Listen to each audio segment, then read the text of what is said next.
If you're looking for an adventure lifestyle and you want an adventure lifestyle Bakkie to match that lifestyle, well, what you need to do is look no further than the new Mazda BT-50. Built on the Isuzu platform, but then using Mazda's Kodo design body language with a front end that looks just like a CX-5 SUV. You've got, of course, the proven reliability of the Isuzu platform and engines matched up with Mazda quality, Mazda interior, and Mazda comfort, giving you a package.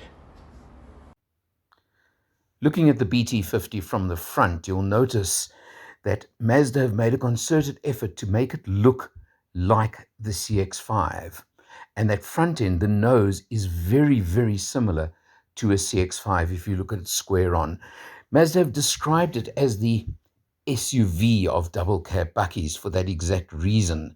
And it's really got that. It also boasts very, very distinctive Mazda Kodo design language. You can see it on the bonnet design, for example, those very narrow headlights with daytime running lights, and the body creases and general sharper edges that it has to the bodywork generally and overall, which is very much in the Mazda style throughout their range.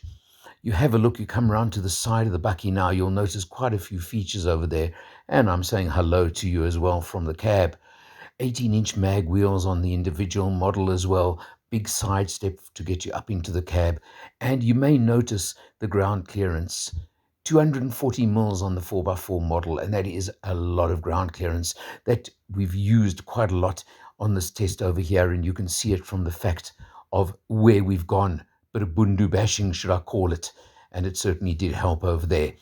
You'll also notice the pretty spacious rear cab, big doors over there that you can see as well, that high brake light above the rear window, at the back of the rear window as well over there, and it's a big buck as well.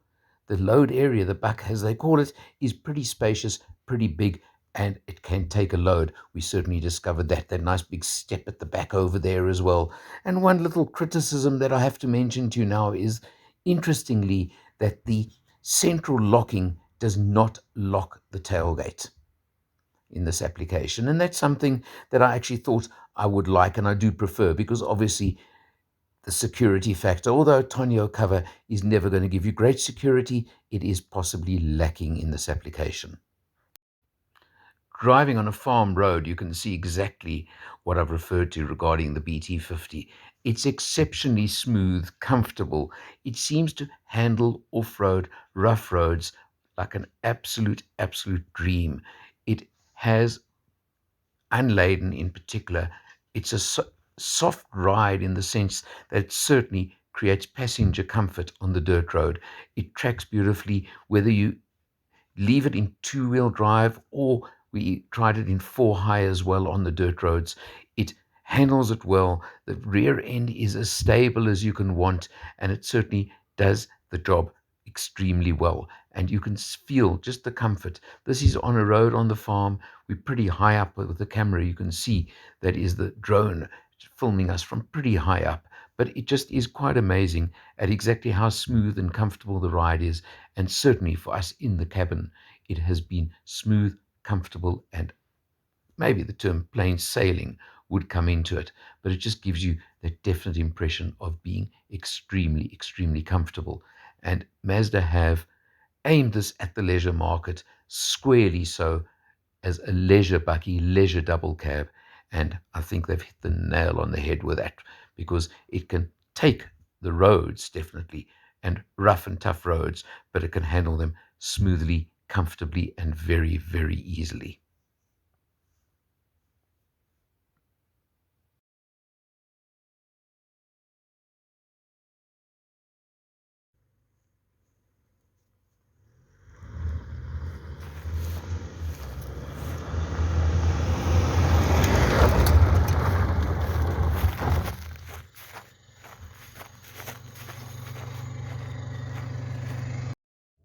As always, let's start with the numbers. And look at that, we've done 633 kilometers on this test so far, showing 11.4 kilometers per liter.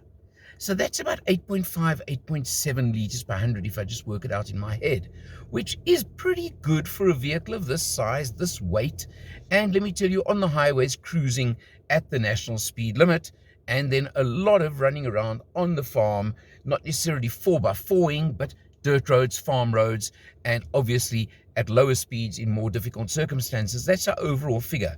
We did achieve 12 on just the open road cruise, which is really good, I think, 8.2. So that is what you can achieve with this vehicle. Instrumentation, you can see, is relatively basic, but what more do you need, quite honestly? It's the important figures. Something else to show you. You see, we've still got 235 kilometers left in this tank. So in other words, you can easily count on 800-900 kilometers on a tank full of fuel in this vehicle, and I think that's pretty important as well. You come over here, you have a look at, of course, your cruise control over there, and your phone buttons over here, all very, very standard. I don't have to say too much about them. On the driver's door, of course, you've got your buttons for the windows, for things like that, and again, you got to press to lock. I really, really wish everybody would just make it standard for auto locking. Quite honestly, I would just be much happier, more comfortable in the world we live in. Now, remembering that this is the top spec individual version, you look at the screen over here, nice big 9-inch touch screen. It really is large, and you can see it gives you all the functionality you could want, which I think is important. And of course, you look at that, it's got Apple CarPlay, it's got Android Auto, it's got all of those things you would want. Android Auto works particularly well, of course, when you link to maps or anything of that sort. So really nice, pleasant, comfortable. Come down below. Again, a feature that was appreciated during this test is you've got dual zone climate control. So your passenger, for example, the passenger I had on our trip to the farm, likes the car a lot warmer than I do. Have a look at that. But that's the joy and the pleasure you have in a vehicle like this, that you have the ability to set it how you want. And I think that is a nice feature to have. All works nice and easily, as you can see. Of course, this is the very important knob over here below that. And that is your control for 2 high, 4 high, and of course, if you ever need, not that I need it on this test, 4 low, 4-wheel drive low mode. Important, crucial. And just look over here, of course, you have got an auxiliary connection there and a USB for driver and front passenger. Items you do want, of course, in any vehicle. Come across this side over here, you've got your hill descent control and diff lock, rear diff lock if you want to use it. Gear shift. Well, it's a standard 6-speed automatic transmission. Smooth, comfortable, easy, absolutely no complaints. Works very, very well and very comfortably. So I really can't complain. You look on the dash, of course, you've got top and bottom cubby holes.